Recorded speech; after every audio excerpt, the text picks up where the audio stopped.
अस्सलाम वालेकुम फ्रेंड्स, मेरा नाम है आदिल और आप देख रहे हैं एचवीएसी टेक्निकल फॉल्ट। आज की इस वीडियो में हम बात करने वाले हैं चिलर की सेफ्टी डिवाइस के बारे में कि चिलर की कौन कौन सी सेफ्टी डिवाइस होती हैं। तो फ्रेंड्स, चिलर में बहुत सारी सेफ्टी डिवाइस होती हैं, लेकिन जो बहुत ही ज़्यादा कॉमन और बहुत ही ज़्यादा यानी कि मेजर कंपोनेंट में जो आती हैं, जिनको काउंट किया जाता है, उसके बारे में आज हम बात करने वाले हैं। तो चलते हैं वीडियो की तरफ, देखेंगे कि कौन कौन सी जो हमारी जो यानी कि सेफ्टीज़ हैं, सेफ्टी डिवाइस है हमारे चिलर प्लांट की, जो उसे ख़राब होने से रोकता है, उसके बारे में हम इंफॉर्मेशन लेते हैं। हम आ चुके हैं बोर्ड पे और देखेंगे कि 10 सेफ्टी डिवाइस जो चिलर की होती हैं वो कौन सी होती हैं। बेसिक मैंने आपको पहले बताया था कि ओनली सिर्फ जो है ऐसा नहीं कि 10 ही सेफ्टी डिवाइसेस हैं, उसमें और भी सेफ्टी डिवाइस होती हैं अपने चिलर में। लेकिन ये है कि मैंने जो आप लोगों को बताया वो 10 जो मेजर कंपोनेंट में जो यानी कि जिसको काउंट किया जाता है, और अगर आप इसको इंटरव्यू में अगर आपसे कोई पूछे तो आप सिर्फ इनके नेम्स ही बता देंगे तो आपका इंटरव्यू क्लियर हो जाएगा। तो फ्रेंड्स, चलते हैं अपने जो है इस तो जो टॉपिक है उसके बारे में इंफॉर्मेशन लेने के लिए। तो सबसे पहला हमारा जो यानी कि जो हमारी डिवाइस आती है वो होती है फ्यूज़।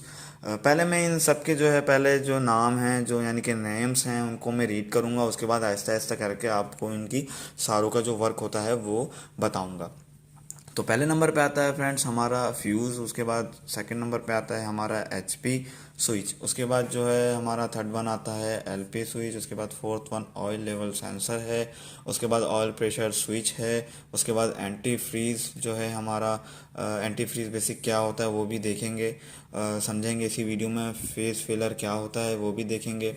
उसके बाद इंटरनल ओवरलोड। फ्रेंड्स, आपको मैं बता दूं, मुझसे 2 दिन पहले भी किसी ने कमेंट किया था इंटरनल ओवरलोड के बारे में कि ये कहाँ होता है, यानी कि ये किस तरीके से होता है और कैसे पता चलेगा कि इसके अंदर हमारा इंटरनल ओवरलोड है। तो आज इसके बारे में भी मैं आपको बताऊंगा। ये हमारे चिलर के अंदर भी होता है और सबसे ज़बरदस्त बेनिफिट ये है कि जिन्होंने मेरी पुरानी वीडियो नहीं देखी है तो वो इसी में ही इसको सीख सकते हैं। उसके बाद बात करेंगे फ्रेंड्स कूलर फ्लो स्विच के बारे में। उसके बाद फिर हम सीखेंगे लास्ट में एंड वन में economiser sensor expansion valve. Friends, आपको वीडियो शुरू करने से पहले एक बात बता दूं मैं कि कूलर फ्लो स्विच और इकोनोमाइज़र सेंसर और जो है हमारा जो एंटी फ्रीज जो है, मैं इसको जो है इसके जो काम होते हैं मैंने ऑलरेडी इनकी भी एक वीडियो बनाई हुई है। और अगर किसी को इस वीडियो में समझ ना आए तो आप जो है मेरी इसी वीडियो की डिस्क्रिप्शन में जाकर इनकी लिंक को फाइंड आउट कर सकते हैं। मैंने इन सब की वीडियोस की जो लिंक है वो अपने इस वीडियो में डाल दी है। तो फ्रेंड्स, चलते हैं अब अपने आंसर की तरफ और समझते हैं इन सारी चीज़ों को कि इन डिवाइस का क्या क्या पूरा नाम होता है और क्या काम होता है। तो पहले नंबर पे हमने देखा था कि फ्यूज़ है। तो फ्यूज़ हमारा किस तरह काम करता है और ये कहाँ होता है, तो मैं आपको बता दूँ। ये जो हमारा फ्यूज़ होता है, ये जो होता है हमारे जो आप मतलब आप जहाँ पे डिस्प्ले होता है हमारा चिलर का, उसके पीछे बोर्ड होता है। तो बहुत से लोग बोर्ड कहते हैं, कोई प्रोग्रामर कहता है, कोई कार्ड कहता है, कोई सर्किट कहता है। तो वहाँ पे जो होता है हमारे पास इस तरह फ्यूज़ होता है। फ्यूज़ तो बेसिक सबने देखा होगा, लेकिन फिर भी मैं आपको जस्ट समझा देता हूँ। तो फ्रेंड्स, ये जो होती है यहाँ पे एक प्लेट टाइप की होती है, वो यानी कि एक डिज़ाइन की हुई होती है उस चिलर के एम्पेयर के मतलब हिसाब से, कि सपोज दैट जैसे कि आपका जो चिलर है वो सपोज दैट अगर यानी कि 3 एम्पेयर का है, इतना होता नहीं है, जस्ट मैं मतलब एग्जांपल के तौर पे बता रहा हूँ, 3 एम्पेयर का है। तो उसमें से अगर करंट पास होता है, सपोज दैट अगर करंट पास हो रहा है हमारा 4 एम्पेयर, तो वो क्या होगा, ये जो हमारे पास जो यहाँ पे एक प्लेट टाइप होती है वो बर्न हो जाएगी। तो वहाँ पे ऐसे इस तरह गैप आ जाता है जिसकी वजह से हमारा करंट यहाँ आके स्टॉप हो जाता है और वो आगे यूनिट में नहीं जाता।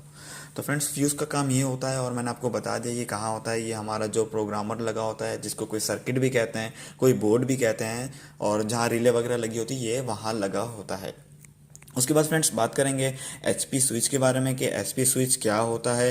एचपी स्विच की जो फुल फॉर्म होती है वो होती है हाई प्रेशर स्विच। मैंने इसकी भी वीडियो बनाई हुई है कि ये किस तरीके से होता है और कहाँ लगा होता है।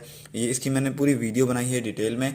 तो उसकी भी यानी कि जो वीडियो है उसकी जो डिस्क्रिप्शन में, इस वीडियो की डिस्क्रिप्शन में मैं लिंक इस वीडियो की भी दे दूंगा, तो आप जाके इसको देख सकते हैं कि मतलब बाज़ारा ये लगा कहाँ होता है। उसके बाद फ्रेंड्स, सबसे पहले तो मैंने आपको बता दिया फ्यूज़ के बारे में। दूसरे नंबर पर बात करेंगे एचपी स्विच के बारे में कि एचपी की जो फुल फॉर्म होती है वो हाई प्रेशर स्विच होती है। और वो हाई प्रेशर स्विच वो कहाँ लगा होता है मैं आपको बता दूं, जो हमारा चिलर होता है या स्प्लिट एसी जो बड़े 5 टन से ऊपर आते हैं पैकेज यूनिट, ये सब में लगे होते हैं। तो एचपी स्विच का जो काम होता है वो ये होता है कि वो गैस अगर जो है हाई प्रेशर में अगर कंडेंसर में आ रही है या लाइन में जा रही है तो वो सेंस करके जो है कट आउट कट इन कराता है। तो किस तरीके से कराता है मैं आपको बता दूं, फॉर एग्जांपल के तौर पे मैं आपको समझा दूं। तो फ्रेंड्स, ये हमारा जो है कंप्रेसर है, सपोज दैट ये हमारा कंप्रेसर आ गया।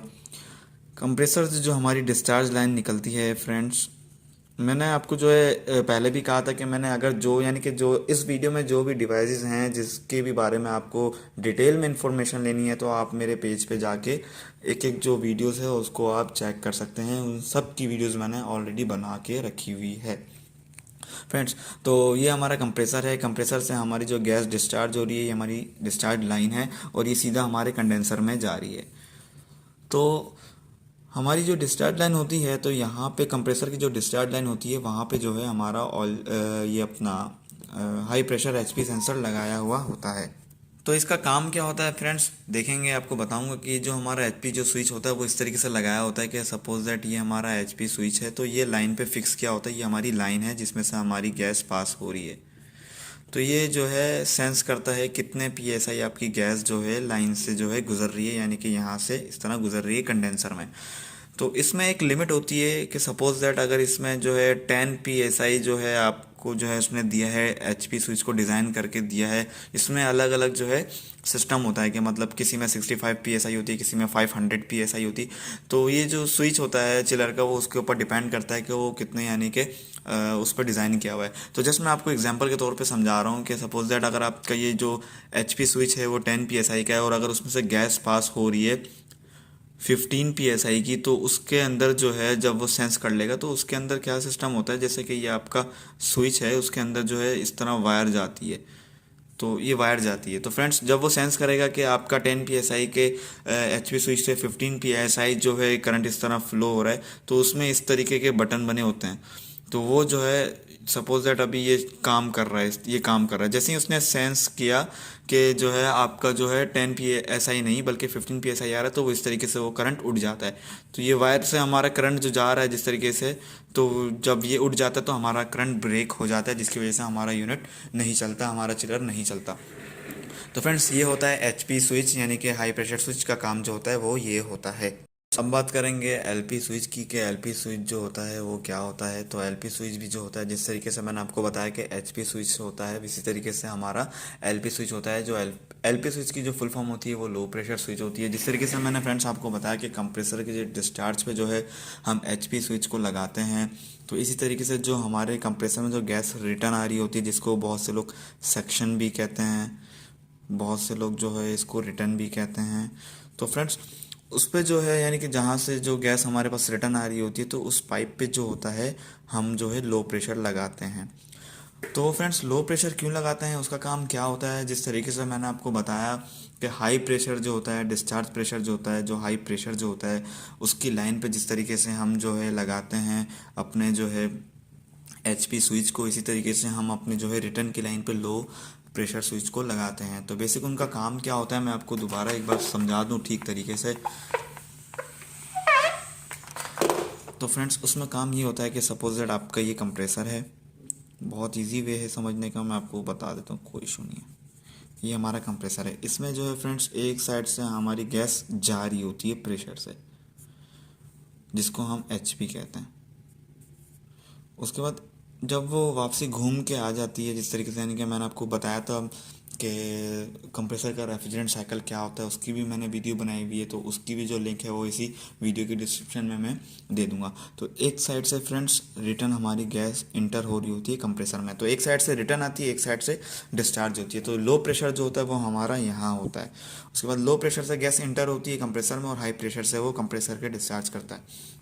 तो फ्रेंड्स लो प्रेशर स्विच और एचपी स्विच का तो आपको पता चल गया कि वो कहाँ लगाते हैं। लो प्रेशर साइड लो सेक्शन प्रेशर पे एलपी लगाया जाता है, और जो जहाँ से यानी कि कंप्रेसर गैस को प्रेशर से कंडेंस करता है यानी कि थ्रो करता है, डिस्चार्ज करता है, उधर एचपी लगाते हैं। दोनों का काम सेम होता है, बस ये होता है कि ये जो है सपोज दैट कि अगर आपके कंप्रेसर में जो है 7 psi गैस जो है इंटर होनी चाहिए, आनी चाहिए, लेकिन वो अगर आपके पास जो है सपोज दैट 5 psi आ रही है, तो ये जो है कट आउट कर देगा। इसी तरीके से जिस तरह मैंने आपको एचपी का बताया था कि इसमें जो है 350 psi अगर गैस जो है आगे जा रही है, लेकिन अगर जो है आपकी गैस जो है सपोज दैट 350 psi जानी चाहिए और अगर आपकी गैस जा रही है 380 psi, तो वो जो है गैस जो है अगर जा रही है वो सेंस करके एचपी जो है उसको ट्रिप कर देगा।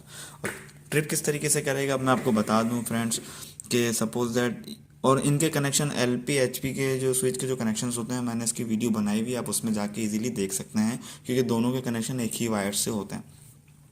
उनकी ट्रिप करने का सिस्टम ये होता है, सपोज दैट ये आपका जो है, ये आपका एच पी ले लें या जो है आप एल पी ले लें, वर्क दोनों का सेम है कि 350 से अगर जा रहा है और 380 आ गया, या फिर 7 PSI से हमारे पास REP 5 PSI है, तो कैसे ये कट आउट होता है। तो फ्रेंड्स ये समझ लें ये हमारी वायर जा रही है, ओके, और ये जो हमारा जो है वो HP और LP है, तो यहाँ से हमारा करंट पास हो रहा है, ठीक है। उसके बाद क्या है, LP और HP दोनों जो है सेंस करता है, कोई सा भी यानी कि सेंस कर ले, तो वो किस तरीके से करता है कि ये हमारा जिस तरह करंट जा रहा है, तो ये हमारे, ये मैंने जिस तरह ये पॉइंट बनाया, ये हमारा जो है ये हमारा HP LP स्विच है, तो यहाँ पे LP HP स्विच से करंट यूँ पास होते जा रहा है। लेकिन जब वो सेंस कर लेगा कोई इशू का, कुछ प्रॉब्लम होगा, तो ये हमारा जो स्विच है वो इस तरह उड़ जाएगा, तो यहाँ पर आके करंट स्टॉप हो जाएगा, करंट आगे नहीं जाएगा, आगे नहीं जाएगा। तो इस तरीके से ये वर्क करता है। तो इस तरीके से जो यानी कि HP LP हो गया, या इंटरनल ओवरलोड हो गया, या ऑयल लेवल सेंसर हो गया, या ऑयल प्रेशर सेंसर हो गया, ये सारों का जो काम होता है वो सेम ऐसे ही होता है, करंट को ब्रेक करना। तो फ्रेंड्स अब बात करेंगे ऑयल लेवल सेंसर की। तो ऑयल लेवल सेंसर कहाँ होता है, वो हमारे कंप्रेसर के अंदर लगा होता है, कंप्रेसर के पास यानी कि साइड में लगा होता है, और वो सेंस करता है, ऑयल को चेक करता है कि उसमें कितना लेवल है ऑयल का। तो वो ऑयल अगर लेवल बराबर होता है तो ठीक है, वरना जो है अगर लेवल बराबर है उसमें ऑयल का तो वो सेम ऐसे ही होता है, अगर नहीं होता तो वो इस तरीके से कट आउट हुआ होता है, यानी कि उठा हुआ होता है। तो फ्रेंड्स उसके बाद बात करेंगे ऑयल प्रेशर स्विच का। तो ऑयल प्रेशर स्विच क्यों होता है, कहाँ होता है, तो कंप्रेसर जब रन करता है तो उसकी जो लुब्रिकेंट के लिए ऑयल को भी जो है यानी कि प्रेशर से वो सर्कुलेट करता है, ताकि उसकी जो कंप्रेसर के अंदर जो है सिस्टम है, जो मैकेनिकल सिस्टम है, वो लुब्रिकेंट हो सके। अगर इन केस अगर उसके पंप ख़राब हो गए, सपोज सम टाइम होता है कि ऑयल का लेवल जो है वो पूरा ठीक है, ठीक है, सेंसर भी बिल्कुल ठीक है, लेकिन आपका जो ऑयल प्रेशर है वो ठीक नहीं है, यानी कि वो प्रेशर पूरा नहीं दे रहा, तो उसमें सम टाइम पंप का प्रॉब्लम हो, कंप्रेसर का, या कुछ हो, जिसकी वजह से हमें पता चल जाएगा। तो वो सेम जिस तरीके से मैंने आपको HP LP का बताया, वो कट इन और कट आउट होता है, जैसे कि ये कट इन अभी कट आउट हो गया, तो इसी तरीके से वो भी जो है कट आउट हो जाता है। उसके बाद फ्रेंड्स बात करेंगे एंटी फ्रीज़ के बारे में। तो एंटी फ्रीज़ कहाँ होता है मैं आपको बता दूं, और एंटी फ्रीज़ यानी कि इसका काम क्या होता है। तो एंटी फ्रीज जो होता है वो मैं आपको बता दूं, आपने जिस जिस तरीके से आप अपने स्प्लिट AC को रिमोट के ज़रिए यानी कि सेट करते हैं 25 डिग्री पे, सेंटीग्रेड पे, इसी तरीके से जो है हमारा जो चिलर होता है उसका भी जो है सेट पॉइंट होता है। तो सेट पॉइंट 6.7 होता है, या 6, वो अपनी रिक्वायरमेंट के हिसाब से कहीं पे 10 रखते हैं, लेकिन बेसिक जो स्टैंडर्ड है वो 6.7 होता है। तो फ्रेंड्स अब 6.7 जो होता है वो हमारा थर्मोस्टेट से जो होता है वो सेट किया हुआ होता है। तो अगर थर्मोस्टेट इनके, और जब जैसे कि सपोज 6.7 का जब टेम्परेचर आ जाता है वाटर का, तो ये जो हमारा थर्मोस्टेट होता है वो इसी तरीके से वर्क करता है, यानी कि कट आउट करता है, तो हमारा कंप्रेसर कट आउट हो जाता है। लेकिन इन केस अगर थर्मोस्टेट ख़राब हो जाए और वो कट आउट ना करे, कंप्रेसर कंटिन्यू चलता रहे, तो फ्रेंड्स हमारा एंटी फ्रीज होता है वो उस सूरत में काम आता है, ताकि वो एंटी फ्रीज होता है वो सेम यानी कि एंटी फ्रीज इस तरीके से वो सेंस करता है, उसके अंदर एक सेंसर लगा होता है, इस तरह वो पानी के अंदर सेंस करता है, उसके बाद वो इस तरीके से कट आउट करके यानी कि इस तरह उठ जाता है, जिस तरह मैंने आपको बताया। ठीक है फ्रेंड्स, तो एंटी फ्रीज जो है अगर काम ना करे, अगर थर्मोस्टेट काम ना करे, तो एंटी फ्रीज काम करता है। वो इसलिए लगाया जाता है ताकि वो कूलर को जो है यानी कि प्रोटेक्ट कर सके, चिलर को जो है कट आउट करा सके। अगर वो कट आउट नहीं होगा चिलर, तो आपका जो कूलर है तो वहाँ पे वाटर जो आइस हो जाएगी, और उसके बाद कूलर जो है आपका ब्लास्ट हो जाएगा। तो एंटी फ्रीज हम जो है थर्मोस्टेट की बात जो लगाया जाता है सेफ्टी के लिए, वो एंटी फ्रीज होता है। उसके बाद फ्रेंड्स बात करेंगे फेस फेलर की। तो फेस फेलर क्या होता है, बहुत ही ईजी है फेस फेलर समझना, मैं आपको बता दूं। सपोज दैट आपके पास ये 3 फेस की लाइन आ रही है, और ये सीधा आपके यानी कि कंप्रेसर में जा रही है। सपोज दैट ये आपका कंप्रेसर है, मैं मतलब जस्ट नॉर्मल एग्जांपल दे रहा हूँ मैं आपको। ये आपका कंप्रेसर आ गया, तो ये कंप्रेसर जो है आपका, इसके अंदर जो है 3 फेस की लाइन जा रही है, line 1, line 2, line 3। Friends face failure लगाया कहाँ जाता है कि जो लाइन आपकी कंप्रेसर के अंदर जा रही है तो उसको कट करके इस तरह जो है फेस फेलर लगाया जाता है। और इसका काम क्या होता है अब मैं आपको बताता हूँ। फ्रेंड्स सम टाइम ऐसा होता है कि आपकी लाइन 1 जो होती है वो कट जाती है, लेकिन लाइन 2 लाइन 3 में जो यानी कि सम टाइम L1 अगर आपका ब्रेक डाउन हो गया, कुछ वायर वायर जल गई, कुछ इशू हो गया, लेकिन L2 L3 में पावर आता है तो ये सीधा जो है कंप्रेसर के अंदर जा रहा होता है।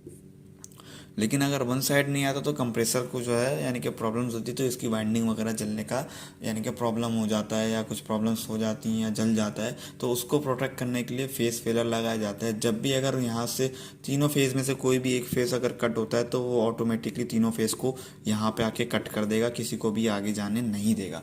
तो फेस फिलर इस तरीके से काम करता है और उसको इस तरीके से लगाया जाता है और यूँ लगाया जाता है और इसका काम ये होता है। उसके बाद फ्रेंड्स बात करेंगे इंटरनल ओवरलोड की। ये क्या होता है? इंटरनल ओवरलोड सेम यही होता है जिस तरीके से फेस फिलर काम करता है, लेकिन वो फेस ना आने की वजह से उसको जो है बंद करता है। लेकिन इंटरनल ओवरलोड जो होता है वो क्या होता है, समटाइम आपने देखा होगा कि आपका जो यानी कि घर पे जैसे कि कोई अगर मोटर है, कुछ प्रॉब्लम्स हो जाती हैं, गर्म हो जाता है तो फिर वो चलती नहीं है।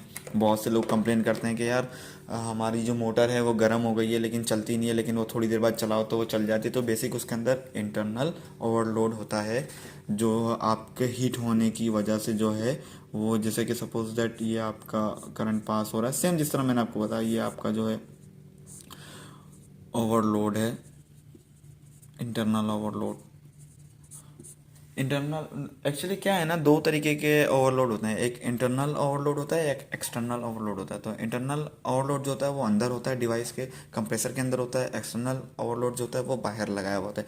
मतलब एक्सटर्नल ओवरलोड इस तरीके से समझे, जिससे कि मैंने आपको ये बताया था, HP का बताया था और LP का बताया था, या हमने फेस फिलर का बताया था, या फिर जो है हमने जो है बात की थी एंटी फ्रीज के बारे में। तो ये सब जो होते हैं ओवरलोड, खैर ओवरलोड तो नहीं है लेकिन मतलब इनकी यानी कि किस्म, एक काइंड इस तरीके की यानी कि टाइप की यानी कि होते हैं।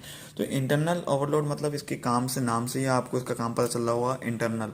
और अगर एक्सटर्नल होता तो मतलब वो बाहर है। तो फ्रेंड्स वो कंप्रेसर के अंदर होता है। सपोज दैट किस तरह वर्क करता है वो, जैसे कि ये हमारे पास लाइन 1 लाइन 2 लाइन 3 जो है इसके अंदर जा रही है, ये हमारा कंप्रेसर आ गया। इन केस अगर कुछ प्रॉब्लम होती है, आगे मसला आता है यानी कि उसकी लाइन में, यानी कि उसकी जो गैस की डिस्चार्ज लाइन है, HP लाइन है, जो हमने बताया था, सीखा था जो, तो उसमें मतलब अगर सपोज दैट अगर कोई प्रॉब्लम आती है, या फिर जो इसकी वाइंडिंग का कोई इश्यू हो रहा है, या हमारी मैकेनिकल सिस्टम में कुछ प्रॉब्लम आ रही है कंप्रेसर में, तो यहाँ पे इंटरनल ओवरलोड लगा होता है, वो हीट होना शुरू हो जाता है। जब वो हीट होना शुरू होता है तो वो इसी तरीके से वो अंदर से जो है वो कट आउट हो जाता है, वो इस तरह उठ जाता है, करंट आगे नहीं जाता। ठीक है फ्रेंड्स, तो इंटरनल ओवरलोड इस तरीके से काम करता है कि इन केस अगर मशीनरी जो होती है हमारी मैकेनिकल सिस्टम में कोई प्रॉब्लम आ जाए या मसला हो जाए, तो वो हीट होने के बाद जो है वो डिस्कनेक्ट हो जाता है, तो जिसकी वजह से जो है हमारा जो है सिस्टम रुक जाता है, जिसको कहते हैं ओवरलोड। या लिंक के ओवरलोड जो हीट हो गया, वो ओवरलोड जो है, बहुत से लोग कहते हैं ना यार ओवर मत हो, ओवर नहीं हो, ये नहीं हो यार, ओवरफ्लो हो गया ये, तो इसी तरीके से ओवरलोड हो जाता है। जब उसका लोड ओवर हो जाता है, वो हीट हो जाता है, तो वो कट आउट हो जाता है। फ्रेंड्स उसके बाद बात करेंगे कूलर फ्लो स्विच की। कूलर फ्लो स्विच जो होता है वो बहुत ही यानी कि सब डिवाइसों में ये भी जो है बहुत इंपॉर्टेंट होता है। तो बेसिक कूलर फ्लो स्विच और एंटी फ्रीज जो होता है वो एक ही यानी कि एक ही जगह पे इनके सेंसर्स होते हैं। बहुत सी जगह पे जो कंपनी डिफरेंट टाइप के डिज़ाइन करती है, तो कुछ कुछ कहीं दूसरी जगह लगा देते हैं, लेकिन प्रोसेस सबका सेम होता है। तो कूलर फ्लो स्विच जो होता है वो वाटर फ्लो जो होता है उधर लगा होता है। हमारा जो टैंक होता है चिलर के अंदर, मैंने इसकी भी वीडियो एक बनाई थी, तो आप उसमें भी जाके देख सकते हैं। पेज पे आप इन डिवाइसों के बारे में जितनी भी यानी कि जो मैं आज आपको इन्फॉर्मेशन दे रहा हूँ ना, इन सब का जो यानी कि आपको कहीं पे भी कन्फ्यूजन है, तो उन सब की जो वीडियोस है वो मैंने अपने जो है यूट्यूब चैनल पे बना के रखी हुई है, आप जाके चेक कर सकते हैं। अगर किसी को इश्यू हो, कुछ प्रॉब्लम्स हो, तो वो मुझे कमेंट्स में बता दे, मैं उसके लिए एक और वीडियो बना दूंगा। तो फ्रेंड्स कूलर के अंदर जो है हमारा वाटर इस तरीके से ठंडा होकर पंप की मदद से इस तरह प्रेशर से जा रहा होता है, इस तरीके से बिल्डिंग की तरफ।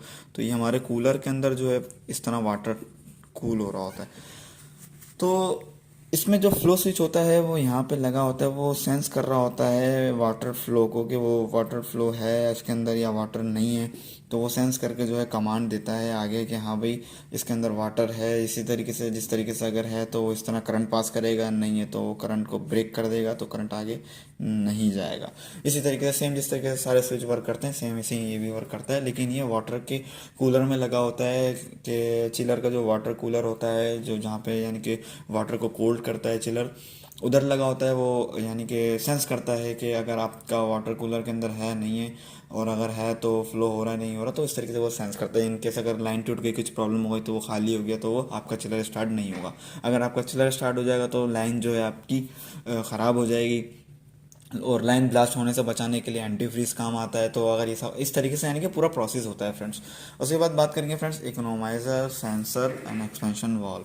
तो इकोनोमाइज़र सेंसर जो होता है, इकोनोमाइज़र की जो मैंने एक वीडियो है वो बनाई है, आप जाके उसमें देख सकते हैं कि सेंसर जो होता है वो एक्सपेंशन वाल्व क्या काम करता है इकोनोमाइज़र के लिए। और बेसिक वेपर को कन्वर्ट करता है लिक्विड में, लिक्विड को कन्वर्ट करता है वेपर में। तो वो किस तरीके से करता है, वो इस तरीके से करता है, उसमें हाई प्रेशर लगा होता है, हाई प्रेशर स्विच होता है और लो प्रेशर स्विच होता है फ्रेंड्स।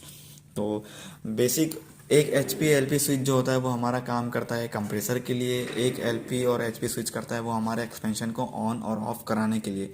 तो वो ऑन और ऑफ वो क्यों कराता है, इसकी क्या वजह होती है, तो इसके बारे में आपको अगर जानना है, इन्फॉर्मेशन लेनी है, तो मेरी जो एक वीडियो बनी हुई है इकोनोमाइज़र सेंसर के हवाले से, तो उसकी भी जो, यानी कि मैंने आपको बताया था कि उनकी वीडियो का जो लिंक है वो मैं इस डिस्क्रिप्शन में दे दूंगा, तो आप वहाँ पे जाके उसको सर्च कर सकते हैं, देख सकते हैं। तो फ्रेंड्स, ये सारी जो डिवाइसेस होती हैं वो बहुत ही मेजर कंपोनेंट होती हैं, और अगर इंटरव्यू में अगर आपसे कोई पूछे तो आप इनके बारे में ही सिर्फ बता देंगे, तो आपका इंटरव्यू क्लियर हो जाएगा, 99% चांस है। तो फ्रेंड्स, मिलते हैं एक और वीडियो के साथ। उम्मीद है आप लोगों को वीडियो समझ आई होगी। और अगर फ्रेंड्स, अगर आपने अपने भाई का चैनल सब्सक्राइब नहीं किया तो कर लो, लाइक नहीं किया तो लाइक कर दो, ताकि ये है कि ऐसी बहुत सारी वीडियोस मैं आप लोगों के लिए लेके आता रहता हूँ। आप लोगों को सारी चीज़ें सीखने को मिल जाएंगी, जितना भी ट्यूटोरियल होता है चिलर प्लांट्स या फिर हमारा AHU या FCU के हवाले से, वो सारी चीज़ें जो होती हैं, क्या क्या प्रॉब्लम्स होती हैं, उन सब की जो वीडियोस हैं मैं इस तरीके की बनाते रहता हूँ, ताकि आप लोगों को पहुँच जाए और आप लोगों को सीखने में आसानी हो। तो फ्रेंड्स, मिलते हैं एक और न्यू वीडियो के साथ। अल्लाह हाफ़िज़।